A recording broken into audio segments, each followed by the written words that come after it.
السلام عليكم ورحمة الله وبركاته. ازيكم حبايب قلبي؟ عاملين ايه؟ يا رب تكونوا بخير. وحشتوني جدا جدا جدا.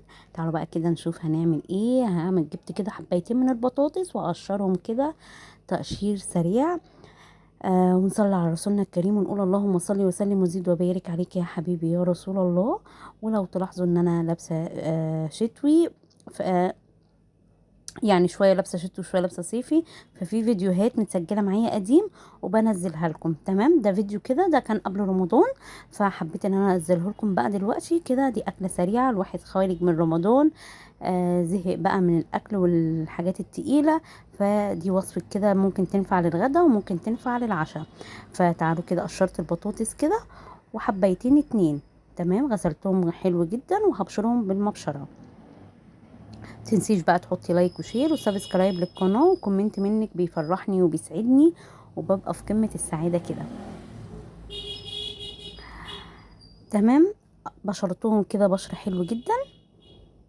وهشيل بقى منهم العصارة اللي فيها. البطاطس معروف عنها ان بتبقى فيها مية، فانا هشيل منها العصارة. انا مش عايزة المية دي خالص، مش عايزة الوصفة بتاعتي تكون فيها سوائل كتير. حلو. والطبق اللي هناك او البوله اللي هناك ده فيه فلفل اخضر. عايزه تحطي فلفل حامي تحطي، عايزه تحطي زيتون حطي. انا هعمل بطاطس ايه بيها دي، هعمل فطيره البطاطس بالجبن. حلوه جدا ولذيذه يعني، بجد وصفه حلوه جدا.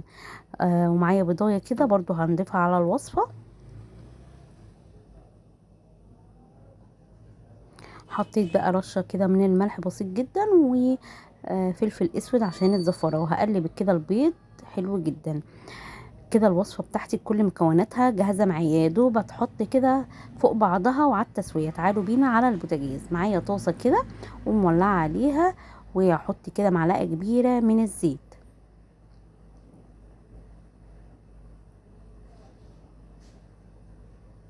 هحط بقى البطاطس بتاعتي كده، افردها كده على الطاسه كلها. عايزاها كده افردها زي فردة العجينه. تمام، وموطيه النار ومخلياها نار متوسطه.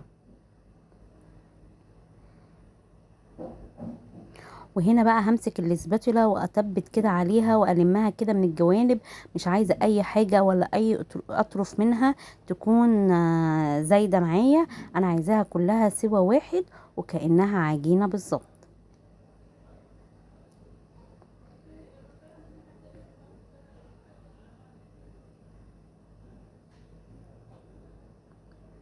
هقلبها بقى كده كلها تماسكت مع بعضها لما خدت التسويه. وعايزه اقلبها، قلبتها كده.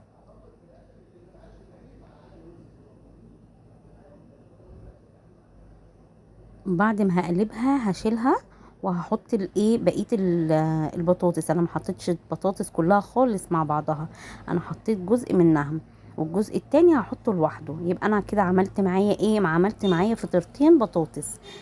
تمام، عملت معايا اتنين من البطاطس. هعملها بنفس الطريقه. هلمها كده من الجوانب، مش هخلي اي زوايد طالعه منها. وبعد ما تستوي وتمسك في بعضها اروح قلبها الناحيه التانية.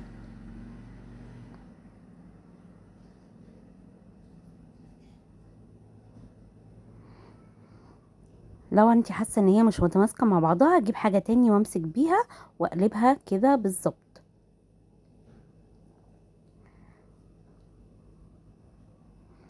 بس كده هرجع بقى ايه، احط معلقه كبيره من السمنه كده. تمام، هنعمل ايه؟ هنعمل كده البيض. انا كده ركنت كده فطرتين من البطاطس على جنب. تمام، ركزوا معايا في الخطوه دي. هحط كده البيض بتاعي، واول ما هحط البيض هنا هروح نازله بالفطيره واحده من البطاطس عشان تمسك معايا. بصوا، عشان تمسك معايا على طول. واروح قلبها بقى الناحيه التانية. وجبت حاجه تانية عشان امسك بيها علشان ما تتقطعش مني. وهنا بقى موطيه النار خالص، وهحط بقى الفلفل الحامي او الفلفل الرومي بتاعي.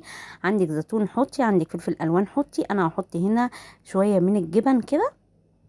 ويا سيد على الجمال، بجد كانت وصفة حلوة جدا، تنفع للعشاء، تنفع للفطار على فكرة، تنفع لأي غدا، يعني أي حاجة. زهقتي من الغدا اعملي ديت وتوكلي على الله بألف هنا وشفا. فكانت لذيذة وحلوة جدا، وبتتاكل كده بعيش ويا سيدي على الجميع. هحط بقى الطبقة التانية عشان الجبن تمسك فيها، وهنا هوطي النور خالص. عايزة تحطي وش جبن حطي، بس انا استكفيت بكده.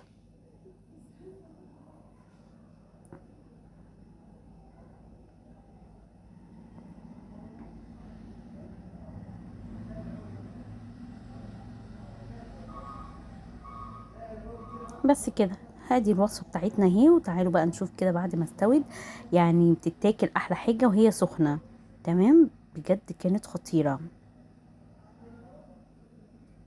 يا وعدي، يا سيدي على الجميع. الله، جربوها وقولوا لي رايكم ايه، واستودعكم الله، والسلام عليكم ورحمة الله وبركاته. باي باي.